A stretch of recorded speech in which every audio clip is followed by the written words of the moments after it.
পিরোজপুরের কাউখালী উপজেলার শয়না রঘুনাথপুর ইউনিয়নের কালীগঙ্গা নদী থেকে অবৈধভাবে বালু উত্তোলনের প্রতিবাদে মানববন্ধন কর্মসূচি পালন করেছেন স্থানীয়রা। শনিবার ৪ অক্টোবর সকালে ইউনিয়নের শয়না গ্রামের নদী তীরবর্তী শতাধিক পরিবার এ মানববন্ধনে অংশ নেন।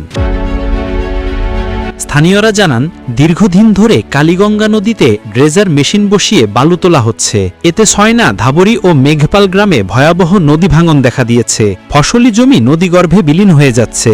এভাবে বালু উত্তোলন চলতে থাকলে বাড়িঘর ও অবশিষ্ট জমিও নদীতে বিলীন হওয়ার আশঙ্কা রয়েছে। মানববন্ধনে সভাপতিত্ব করেন ইউনিয়ন পরিষদের ভারপ্রাপ্ত চেয়ারম্যান রুস্তম আলী সর্দার। বক্তব্য দেন উপজেলা বিএনপির সাধারণ সম্পাদক এইচ.এম. দীন মোহাম্মদ, সমাজসেবী নজরুল ইসলাম তালুকদার, বিএনপি নেতা কবির হোসেন শিকদার, ছাত্রনেতা আল আমিন, ইউপি সদস্য ফিরোজ খান ও সোনালী রানী দাস প্রমুখ।